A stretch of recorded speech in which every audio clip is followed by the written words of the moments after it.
Hello, hey guys! Magandang hapon sa inyong lahat. This is your guest from Mesa Greek Channel, a faith healer, also material. So ngayong hapon na to, tignan natin sabihin sa iyo ng ating mga gabay. So this is weekly gabay for the month of April 8 hanggang April 14 for the sign of Aquarius. Aquarius, welcome sa my channel. Ano kayang messages, advices, and spirit guides ang ating masasaga for today's video? Kanina kayang energy or kaganapan sa buhay ng mga Aquarius ang ating mga hagilap? So guys, this reading is a journey lamang hindi lahat makaka-resonate. Kunin lamang po ang makaka-relate sa inyo. And comment down below kung kaninong energy ang ating nasaga.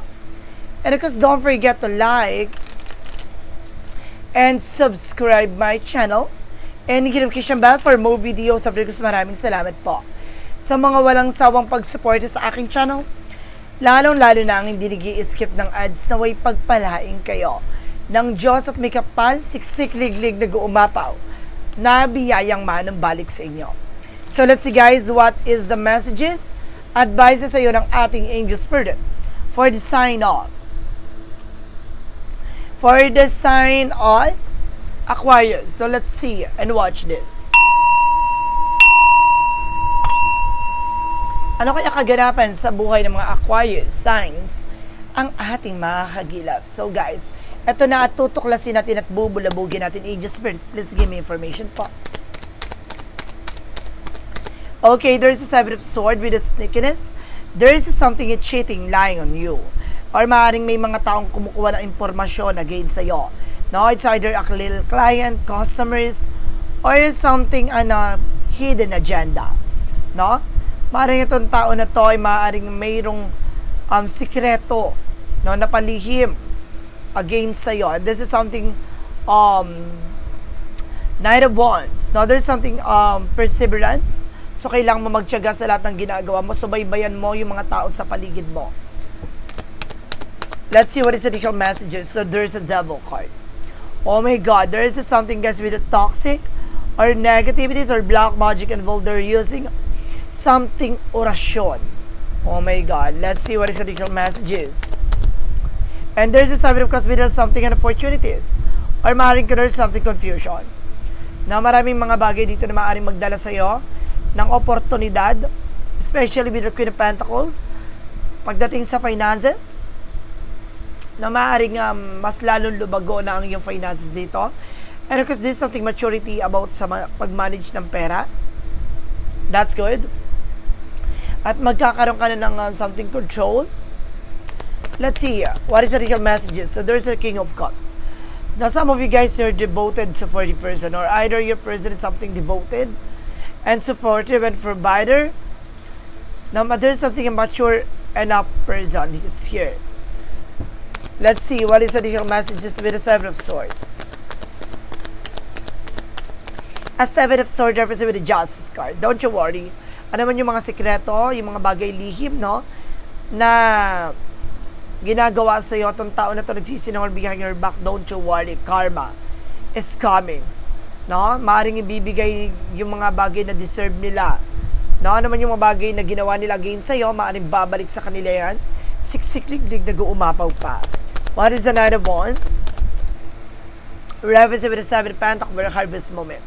Na magtiyaga ka lang sa ginagawa mo, lahat ng mga bagay na yun, there's a fruit of labor, there's something result coming in. Nakamaring, kumbaga makukuha at matatamasa mo. No, magandang kalalabasan niyan, kaya kailangang kumapit ka. What is the Devil card? There's something guys with the Five of Wands, so see, may gumagawa ng complication sa'yo. Just be aware guys, there's something competitors, or either nakikipagkompetensya tong tao na to, or either guys, they're doing a black magic to you na para pahirapan ka. Some of you guys, no, don't you worry, there's a Justice card na magkaroon ka ng balanse. Ano man yung mga bagay na maaaring nagdulot sa iyo ng kahirapan dito, maaaring makukuha mo at malalasap mo na yung tagumpay. Maaaring sinasabi dito guys etong tao na to, may legal matter ako na nakita dito. There's something legal matter na maaaring pinipilit niya magsinungaling.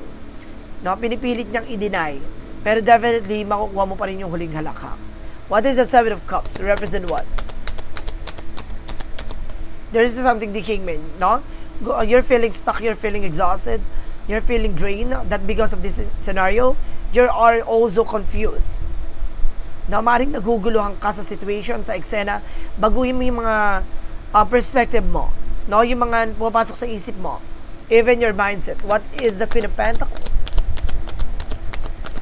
The Queen of Pentacles represent with the Seven of Wands. Protection at pangalagaan mo yung sarili mo dito. No, even sa negosyo, trabaho, pangalagaan ng protectionan mo. Or either kailangan mo ng protection dito na maaaring magdepensa sa iyong negosyo at trabaho. What is the King of Cups? There is something, the Three of Pentacles, for collaboration. There is something, guys, with the unity. No, there is socialize with the other person. Tong tao na to, kumbaga nakapokus sa trabaho and provider talaga siya sa pamilya nyo. And also, guys, there's something, guys, there's something in event and contract. Now, there's something contract kung nakita dito.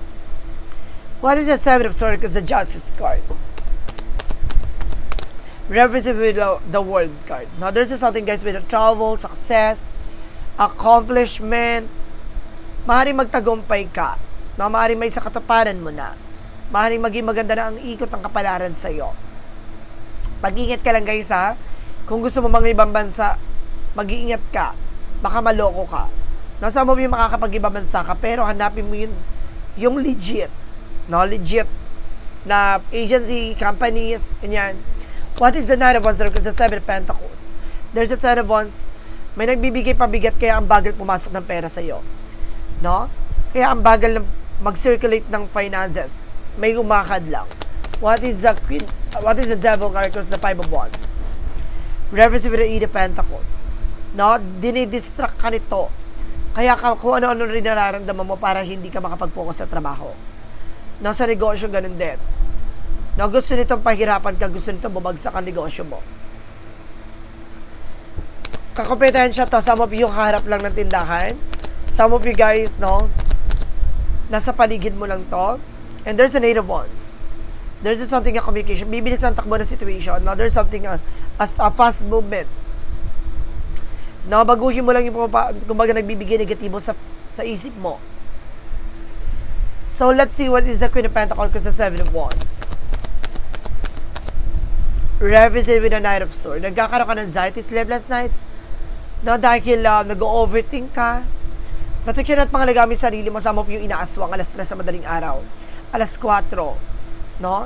And of course, some of them 2. Yan. Mga 2, 3, 4. Yan. Pag nagising ka niyan, hindi ka na makatulog. No? Kung ano pumapasok sa isip mo. What is the King of Cups? Because the Three of Pentacles. Represent with the King of Swords. Just being wise. Maging wise ka sa mga taong nakakausap mo. Sa mga taong lumalapit sa'yo. There's something, a circle of friends. No? Kaya kailangan maging wise ka dito. Maging matalino ka. Let's see what is the Seven of Swords. Because the Justice card, the Word card, with the clarifying for what? For the outcome, represent with the Six of Cups. Especially, kapitbahay mo to. Katrabaho mo pa. Kaibigan, katrabaho, kapitbahay. Yan. So, let's see what is additional messages. And there's a Three of Swords in Gitera. Sabi ko na may naiinggit talaga sa'yo dito. Maaring nasasapawan mo to. Huwag ka mag-alala. Karma.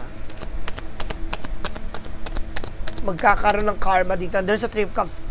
Oh my God, especially with your friends. There's something doing a black magic to you. Hindi lang siya isa, tatlo sila. No, there's something in unity. Nagkakaisa sila, pinagtutulungan ka. What is the Seven of Cups? Because the Kingman, because the Eight of Wands. Reference with the Page of Swords. No, being curiosity. Na kailangan tuklasin mo, alamin mo. No? Kung ano yung nagbibigay negatibo sa buhay mo. Some of you guys, no, tawag dito, mag-insenso kayo, no? May mga negatibo sa bahay nyo. Maaaring nakakapasok to dati sa inyong tahanan, no? At the same time sa inyong harap ng negosyo. No, nagbuhos to ng pampamalas. And there's something, the temperance. No, this is something a perfect timing for you. No? Lahat ng mga bagay na to ay maaaring with the divine timing. No? Kung there's a divine intervention, may paalala sa ng ating divine. Kumbaga, kailangan mo ng protection dito kasi itong tao na to hindi to titigil para perwisyohin ka. No? Kaya kailangan na gamayan mo, lakasan mo ang loob mo. No? What is the King of Cups? Because the Three of Pentacles and the King of Swords. Reference with the Four of Wands. Something celebration. Para makukuha mo pa rin yung huling halakak dito. There's a celebration, homecoming, family gathering. There's a reunite. There's a twin flame energy with 11-11. So let's see. What is additional messages for finances and career? For finances and career, represent what? There's a Hierophant for lesson learned. Matuto ka na, no, sa negosyo mo, sa trabaho mo. Some of you guys may lending ako nakita dito, yung nagpapautang. No? And this is something else with the Ten of Cups. Happiness. Na magiging masaya at magiging maligaya ka dito. Magiging maayos na rin ang iyong negosyo. Lakasan mo ng loob mo, maging matapang ka dito. No? And this is something the judgment. Basta may paalala lang sa'yo dito na you need to pay attention. No? And there's an Ace of Cups. No? Maaring may bagong pag-ibig na papasok dito na maaring related din about sa negosyo trabaho mo. And there's a Wheel of Fortune with a good luck and there's a destiny is yours. Magiging maganda kapalaran mo pagdating sa finances, ha? Lalakas, lalago to. Kailangan mo lang ng kumpiyansa. Maging masaya ka lang sa ginagawa mo. Matuto ka lang sa lahat ng leksyon. Paalalas lang sa'yo na you need to pay attention with a red flag. No? Mag-ingat ka at kailangan mo mag-pay attention yung kailangan mong gawin. Mag-set ka ng boundaries. Protectionan mo rin yung pag-ibig, no? Dahil some of them, kumbaga naiinggit din sa iyong relasyon, sa iyong kumbaga love life. And there's something the Wheel of Fortune with a turning back. No, babalik din yung swerte sa'yo at gaganda rin ang takbo ng iyong negosyo. Harap buhay, may swerte. What is additional messages na pagdating sa love life? Pagdating sa love life mo guys, there's a Four of Pentacles for saving money. Now, ibig sabihin, protection mo rin na pangalagaan mo yung relasyon. And there's a Magician with the power of God na binibigay sa'yo. Na ma-manifest mo yung gusto mong mangyari sa love life or pag-ibig, asawa, relasyon. And there's a High Priestess. No, malalaman mo talaga kung sino yung hidden agenda dito. No? Sino yung may inggit sa inyo. And because there's something unexpected moment, kailangan nyo na rin dumistansya dyan. No? And there's a Two of Wands. Piliin nyo lang yung mga taong kakaibiganin nyo. Na meron dyan, pinapaikot lang kayo. And this is something the Page of Wands. Pero malalaman mo naman na matutuklasan mo, makikilala mo to. Some of you guys na may message dito sa'yo. Mayroong tatawag sa'yo. What is additional messages with an angel spirit? And there's a need of Wands for a new project. And because a new beginning and new plans pagdating sa inyo sa relasyon. Nabubuhin to ng mga bagong plano, pangarap. No? So let's see. What is additional messages? No? Pagdating sa kalusugan.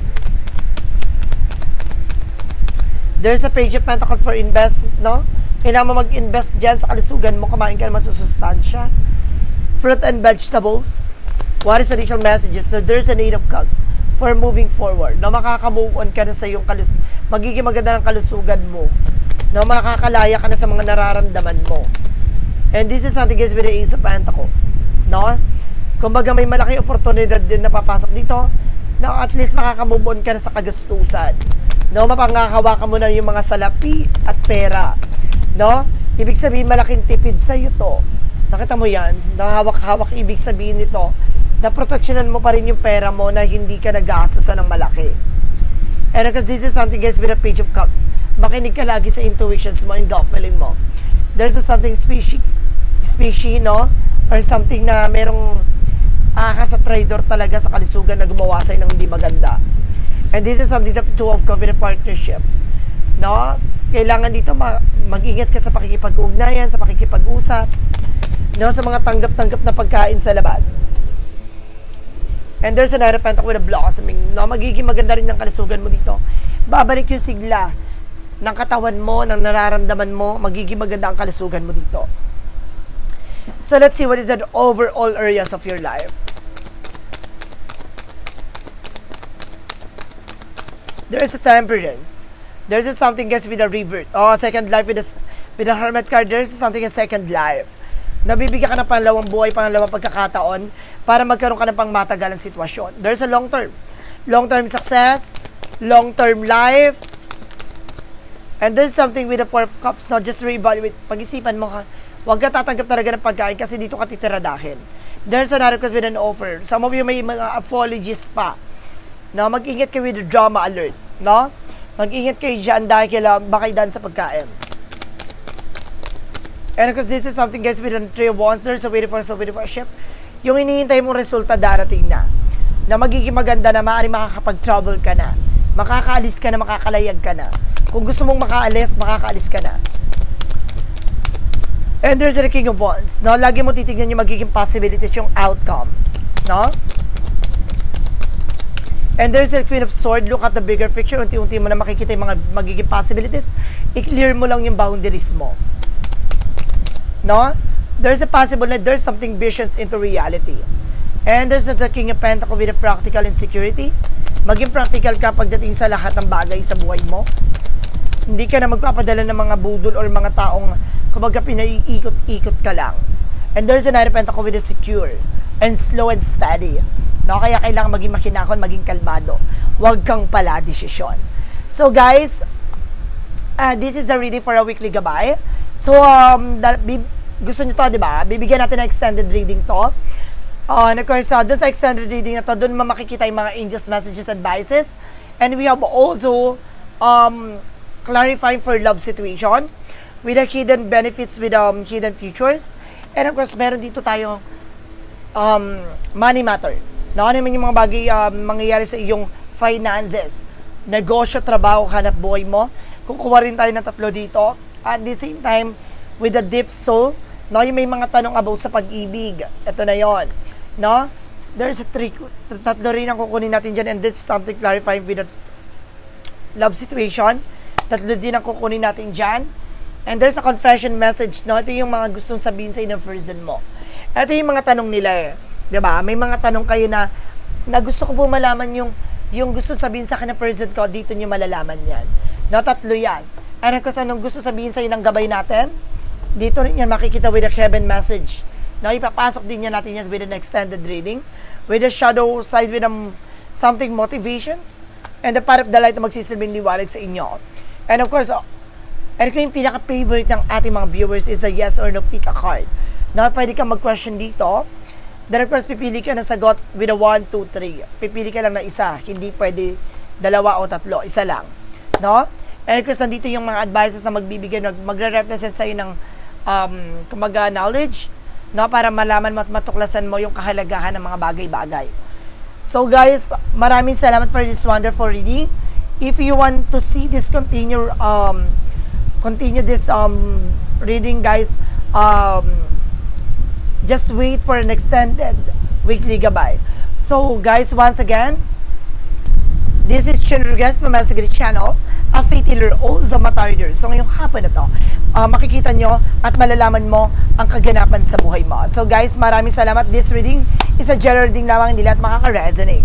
Kunin lamang po ang makaka-relate sa inyo and comment down below kung kaninong energy ang ating nasagap. Because don't forget to like and subscribe my channel and notification bell for more videos of this. Maraming salamat po sa mga walang sawang pag-support sa aking channel.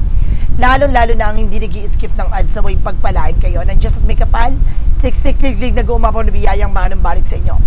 At maraming salamat po. And see you in the next video. Bye-bye and babush.